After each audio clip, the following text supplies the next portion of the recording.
नमस्कार. मी सौरभ कुलकर्णी सध्या आलेलो आहे एक ज्येष्ठ कायद्याचे अभ्यासक सुप्रीम कोर्ट आणि मुंबई उच्च न्यायालय येथे विधिज्ञ असणारे सत्या मुळे सर यांच्याकडे. आणि आज मी त्यांच्याशी बोलणार आहे अत्यंत महत्त्वाच्या विषयावरती. नमस्कार सत्या मुळे सर. नमस्कार. आज मी तुमच्याशी बोलत असताना काही दिवसापूर्वी 4 राज्यांच्या निवडणुका झाल्या आणि या देशामध्ये पुन्हा सत्ताधारी पक्ष येणार अशा गोष्टींची चर्चा चालू झाली. पण त्याच वेळेला या महाराष्ट्रातल्या, या पुणे महानगरातल्या, मुंबई महानगरातल्या आणि अन्य महानगरपालिका नगरपालिका असणाऱ्या अनेक नागरिकांना, तिथल्या नागरिकांना प्रश्न पडलेला आहे की आमच्या निवडणुका कधी होणार, आमच्या स्थानिक स्वराज्य संस्थांच्या निवडणुका कधी होणार. तर ह्याविषयी घटनात्मक अडचण काय आहे आणि ह्या अडचणीवर काय नक्की अडचण आहे, राजकीय आहे, घटनात्मक आहे, याविषयी आपण बोलावं. सध्या हा विषय खूपच गुंतागुंतीचा आहे. याच्यामध्ये कायदेशीर प्रक्रिया तर नक्कीच आहे, पण आता संशय असा यायला लागलेला आहे की याच्यामध्ये एक राजकीय हेतू देखील आहे, अशी शक्यता आपण नाकारू शकत नाही. आता 4 राज्यांच्या निवडणुका झाल्या असं आपण नमूद केलं. ठीक आहे, आता 2024च्या निवडणुका लोकसभेच्या होतील, त्या पण होतील, पण आपले लोक सध्या या प्रश्नामध्ये अडकलेले आहेत की स्थानिक स्वराज्य संस्था यांच्या निवडणुका कधी होतील. आज साधारणतः सप्टेंबर 2021 पासून ते आज तक आहे बृहन्मुंबई महानगरपालिका म्हणजे BMC यांच्या निवडणुका झालेल्या नाहीत. म्हणजे 150 वर्षाचा इतिहास ज्या महानगरपालिकेला आहे, त्या 150 वर्षाच्या इतिहासामध्ये असं पहिल्यांदा घडत आहे की इतके महिने तेथील स्थानिक स्वराज्य संस्थांच्या निवडणुका झालेल्या नाहीत. महापौर नाही. मुख्य ज्या महानगरपालिका आहेत महाराष्ट्रातल्या, कोल्हापूर असो, कल्याण डोंबिवली, पुणे महानगरपालिका यांच्या निवडणुका झालेल्या नाहीत. आणि त्यामुळे 4 राज्यांच्या निवडणुका यशस्वीरित्या पार पाडल्या किंवा पडल्या आणि येत्या 2024 सालच्या लोकसभाच्या निवडणुका होतील. पण स्थानिक स्वराज्य संस्थांच्या ज्या निवडणुका आहेत त्याच्या होण्याच्या ज्या काही शक्यता आहेत त्या इतक्यात तरी होणार नाहीत असं जाणवत आहे.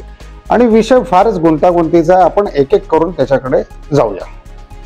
बरोबर आहे सर, पण ह्या ठिकाणी नगरसेवक नाही आहेत, महापौर नाही आहेत, अनेक लोकांचे प्रश्न आहेत. गटारीचा प्रश्न असतो, रस्त्याचा प्रश्न असतो, लोकांच्या सोसायटीचे प्रश्न असतात. हे सगळं सोडवण्यासाठी आता प्रशासक नेमले गेले. हे प्रशासक हे प्रश्न सोडवू शकतात का, सक्षम आहेत का? एक प्रशासक इतकं मोठं महानगर सांभाळू शकतील का?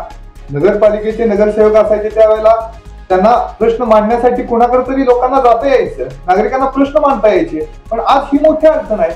मग ह्या प्रशासक आजचे ठेकेदार बनलेत का, असं तुम्हाला वाटतं का? नक्कीच, याबद्दल दुमत नाही. जेव्हा भारताला स्वातंत्र्य मिळालं, भारताची राज्यघटना लिहिली जात होती, त्यावेळेस महात्मा गांधींनी त्यांना दूरदृष्टी असल्या कारणाने भारतामध्ये सत्तेचं विकेंद्रीकरण व्हायला पाहिजे असा आग्रह धरलेला. आणि देशाची जी सरकार आहे, देशाचे जे सरकार आहे, युनियन गव्हर्नमेंट आहे किंवा स्टेट गव्हर्नमेंट आहे, यांच्या हातून ग्रासरूट लेवलची जी काही समस्या असतात किंवा लोकांच्या ज्या काही मागण्या असतात ते पूर्ण करणं लॉजिस्टिकली शक्य नाही, हे त्यावेळेस त्यांना समजून चुकलेलं. त्यामुळे त्यांनी स्थानिक स्वराज्य संस्थेचं हे मॉडेल म्हणतात 3 tier federal structure, decentralisation of power आणि ऑटोनॉमी ॲट लोकल लेवल, तर हे जे कॉन्सेप्ट्स आहेत हे महात्मा गांधींनी पुरस्कृत केले आणि ते आपल्या राज्यघटनेमध्ये इन्क्लूड केले गेले. त्याचा अर्थ असा आहे की स्थानिक स्वराज्य संस्थेमध्ये we the people, of the people, for the people and by the people, ही जी संकल्पना आहे ही राबवल्या जाते स्थानिक स्वराज्य संस्थेमधनं. टॅक्सेशन असो, रस्त्याच्या समस्या असो, पाण्याची समस्या असो, इतरही काही समस्या असतील, आरोग्याची समस्या, वृक्षारोपण इत्यादी भरपूर असे विषय असतात की ते स्थानिक लेवलवर, स्थानिक पातळीवरती हाताळण्यात येतात. त्याच्याकरता म्हणूनच स्थानिक स्वराज्य संस्था आहे आणि त्यांना ऑटोनॉमी देण्यात आलेली आहे राज्यघटनेमध्ये. पण जर का गेल्या साधारणतः 18 महिन्यापेक्षा जास्त किंवा साधारणतः आपण म्हटलं तर 2 वर्ष होत आली आहेत साधारणतः, आता समजा निवडणुकाच झालेल्या नाही आहेत, तर आपण असं नक्कीच म्हणू शकतो की प्रशासक जे आहेत, जे निवडून आलेले नाही आहेत, ते कोणालाही उत्तर देण्याकरता बांधील नाही आहेत. यांच्या हातात सत्ता एक बराच काळ आहे आणि लोकांना आपले प्रश्न सोडवण्याकरता कोणाकडे जायचं, कुठल्या यंत्रणेकडे जायचं आणि कसा संपर्क करायचा याबद्दल एक मोठा प्रश्न निर्माण झालेला आहे. आपण एक शॉर्टमध्ये म्हणायचं म्हटलं तर एक अनागोंदीची व्यवस्था निर्माण झालेली आहे किंवा अनागोंदीचा एक प्रकारचं एक चित्र निर्माण झालेलं आहे. अनागोंदी निर्माण झाले ते प्रत्येक आज नागरिकाला जाणवते सर, तुम्ही म्हणत असल्याप्रमाणे. परंतु ही परिस्थिती ओढवण्यासाठी आपल्याला यापूर्वीचं महाविकास आघाडीचं सरकार दोषी दिसतं का आता जे सत्तेमध्ये असणारं सरकार दोषी दिसतं? दोन्ही सरकारनी प्रभाग रचनेच्या संदर्भात काही गोष्टी केल्या, दोन्ही सरकारनी ओबीसी आरक्षणाच्या संदर्भातल्या याचिकांवरती निर्णय दिल्यानंतर विलंब केलेला आहे. तर ह्यामध्ये आपल्याला कोण दोषी दिसतं? आपल्याला दोषी एक बाजू आहे का दुसरी बाजू आहे हे म्हणण्यापेक्षा आपल्याला हे पाहिलं पाहिजे की सध्याचे कोणत्याही पक्षाचे असू दे, जे कोणी राजकारणी आहेत, त्यांचा ह्या होणाऱ्या विलंबामध्ये काय हातभार आहे आणि त्याच्या पाठीमागे त्यांची जनतेबद्दलची किती काळजी आहे, किती पोटतिडकी आहे, आपल्याला ह्या दृष्टीने विचार केला पाहिजे. आणि जनतेसमोर हा प्रॉब्लेम आहे, याच्या पाठीमागची कारणं काय आहेत ते आपण ठेवण्याचा प्रयत्न करूया. आज तसं पाहिलं तर बंथिया कमिशन यांनी 27% ओबीसी आरक्षण देण्याकरता रेकमेंडेशन दिलेलं आणि सुप्रीम कोर्टाने ते मान्य पण केलं. पण त्यावेळेस साधारणतः 300च्या वरती लोकल बॉडीजच्या ठिकाणी इलेक्शनची प्रोसेस सुरू झालेली.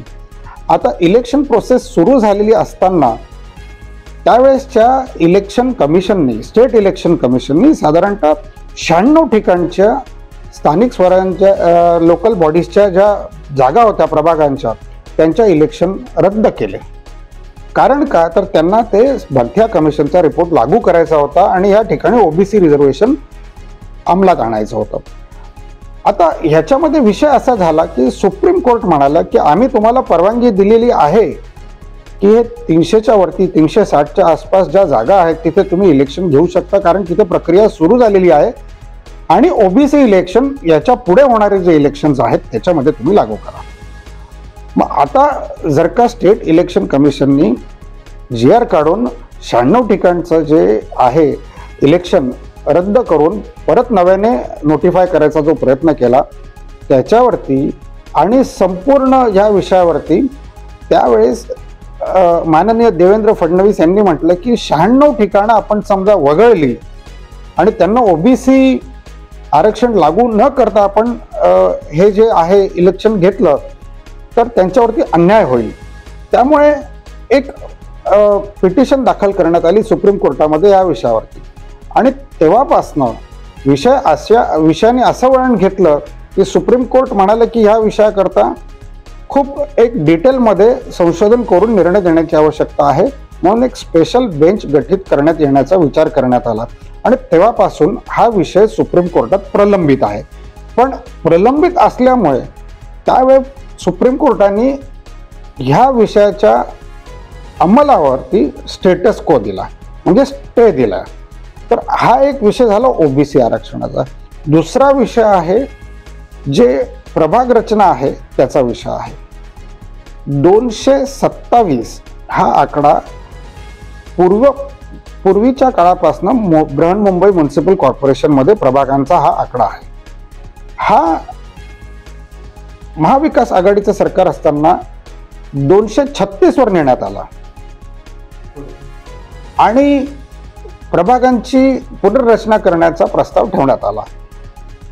पण झालं असं की काही काळाने महाविकास आघाडी सरकार कोसळलं आणि आत्ताचं शिंदे सरकार हे स्थापन झालं.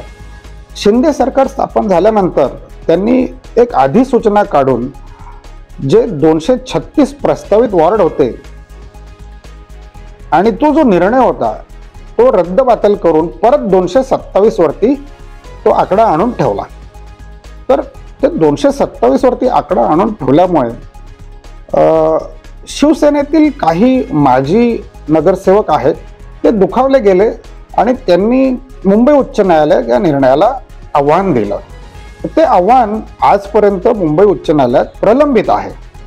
आपल्याला ह्या गोष्टीचा आपल्याला अजून एक वेगळं वळण घेतलं ते पण लक्षात घेतलं पाहिजे. ते म्हणजे त्यावेळेसच्या स्टेट इलेक्शन कमिशनच्या अधिकाऱ्यांनी जाहीर केलं की या प्रभाग पुनर्रचनेचा आणि आकडा परत 227 पर्यंत आणण्याच्या ह्या सगळ्या गोंधळामध्ये त्यांची जी काही म्हणतात मतदार यादी म्हणा किंवा वेगवेगळ्या प्रकारचं प्लॅनिंग प्रोसेस जी काही सुरू होती ती सगळी कोलॅप्स झाली. कोलॅप्स झाल्यामुळे त्यांचं पूर्ण इलेक्शन प्रक्रियेच्या रिलेटेड जो काही एक उपक्रम सुरू होता तो सगळा निष्फळ ठरला.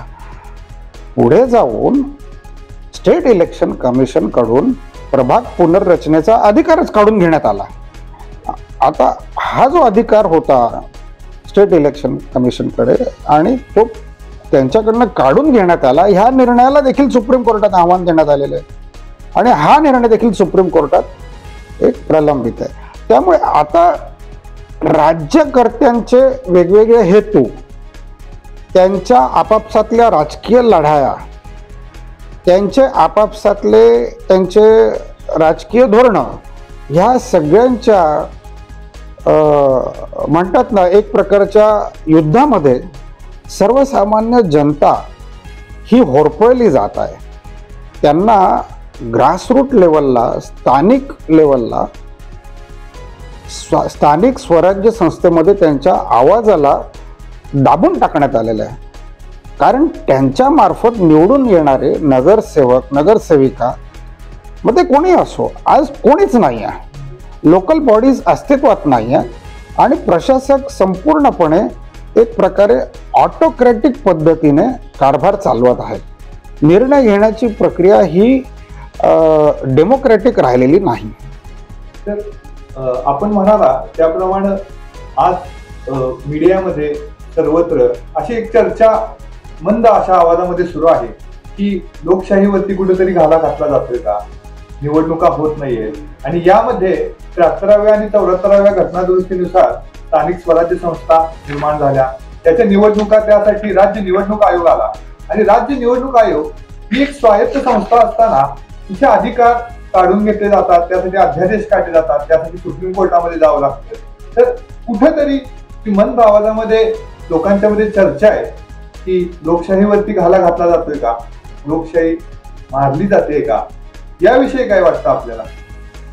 सध्याच्या परिस्थितीमध्ये अनेक राज्यामध्ये, महाराष्ट्रात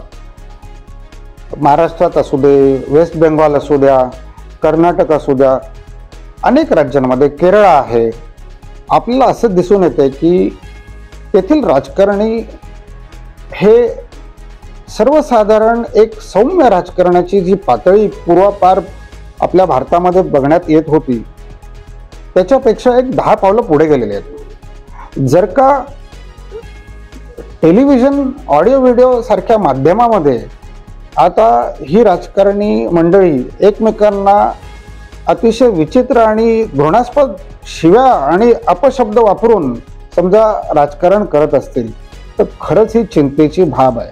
आणि ह्या चिंतेच्या बाबी पाठीमागे प्रश्नचिन्ह जे तुमचं आहे त्याचं उत्तर दडलेलं आहे की हे जर का अशा पद्धतीने सर्वसामान्य जनतेच्या समोर वागत असतील तर कॅमेऱ्याच्या पाठीमागे त्यांची कृत्य किती मगरूर आणि भयानक असू शकतील. आपल्याला नक्कीच हे समजून येतंय की त्यांची जी धोरणं आहेत राजकीय पक्षांची ती राबवण्याकरता सध्याचे राजकारणी लोक हे कुठल्याही थराला जाऊ लागलेले आहेत. आणि त्याच्याकरता समजा आपण पाहतोय की आता गेले 2-2.5 वर्ष इलेक्शन्स होत नाही आहेत, पुणे महानगरपालिका सारख्या ठिकाणी 1.5 वर्षापेक्षा जास्त आता इलेक्शन नाही. त्यामुळे एक प्रकारे असं वाटतंय की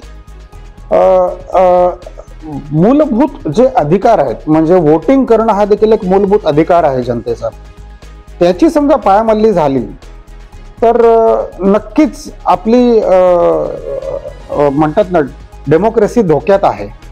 आणि 6 महिन्यापेक्षा जास्त ह्या निवडणुका पुढे ढकलू नयेत त्याच्याकरता आपल्या राज्यघटनेमध्ये तरतूद आहे. आणि अशा सगळ्या तरतुदींकडे समजा कम्प्लिटली दुर्लक्ष केलं जात असेल तर ही खूप खेदाची तर आहेच, पण एक भीतीदायक परिस्थिती आहे. धन्यवाद सर. आज आपल्या महानगरामध्ये निवडणुका होत नाहीत. नागरिकांचे अनेक प्रश्न आहेत. हे प्रश्न मांडण्यासाठी आज मीडियामध्ये, समाजामध्ये अनेक पक्ष, विरोधी पक्ष समोर येताना दिसत नाहीत. यावेळेला एक समाज संशोधक म्हणून, कायद्याचे ज्येष्ठ अभ्यासक म्हणून supreme court, Mumbai high court, Indore high court या ठिकाणी प्रॅक्टिस करणारे आणि समाजाविषयी, नागरिकांविषयी जाणीव असणारे आदरणीय सत्या मुळे सर आज आपल्याला भेटले. सिंहासन काही दिवसापूर्वी पिक्चर आलेला होता आणि या चित्रपटामध्ये डायलॉग होता की शिंदे आले काय, दाभाडे आले काय, आम्हाला काय त्याचं. त्याप्रमाणे बाकीच्या राज्यात निवडणुका झाल्या काय, आमच्या मूलभूत नागरिकांचं काय, आम्हाला काय त्याचं. हा नक्की प्रश्न. आणि आदरणीय सरांचे मी आभार मानतो. धन्यवाद सर. धन्यवाद.